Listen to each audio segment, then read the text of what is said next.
Hi, I'm John Oliver, and welcome back to Closing the Gap for Black and Brown Boys in K through 12 education. Today, we will explore learning and what it means in education by analyzing the definition of learning and the learning process. So let's get started.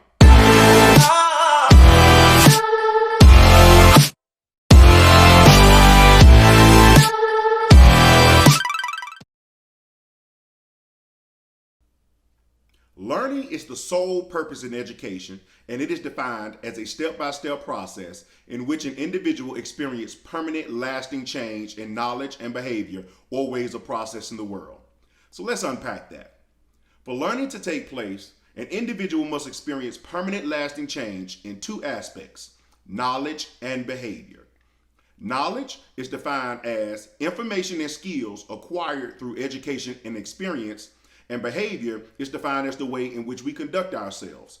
So, for there to be a change in behavior, knowledge must be applied.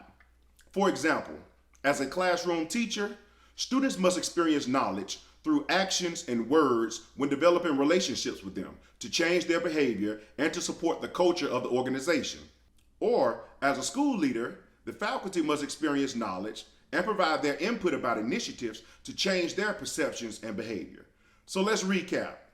Learning is a step-by-step process in which an individual experiences permanent, lasting change in knowledge and behavior or ways of processing the world.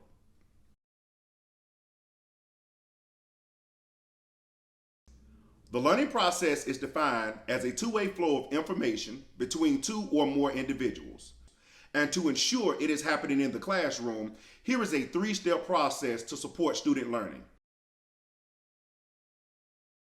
When unpacking the learning objective, utilize grade level language and clearly explain the vocabulary so students can make connections with the lesson. For example, we will analyze a learning objective that I created utilizing the Common Core state standards surrounding informational text.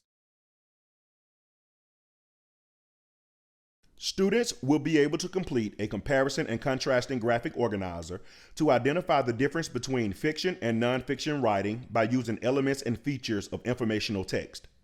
Now, the entire learning objective does not have to be written out, but it is important for educators to explain the what, how, and why for student learning.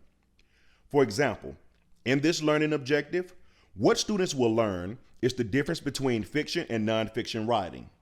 How students will learn it is by using elements and features of informational text. And the why for the lesson is to complete a comparison and contrasting graphic organizer. If the what, how, and why for student learning is not explained with fidelity, this may cause challenges with lesson hooks and student engagement.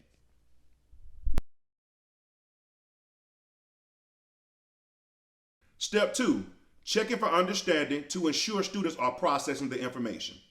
This is done by posing questions about the lesson and tailoring those questions based on student responses. For example, according to the learning objective, I will pose the following questions during the lesson. Name one element and one feature about informational text. And based on the student's response, I will follow up the question with, describe the differences between elements and features of informational text.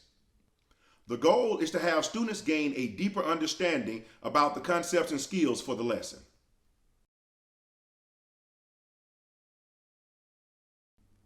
Step 3, we want to take new knowledge learned in steps 1 and 2 and apply it to a finished product.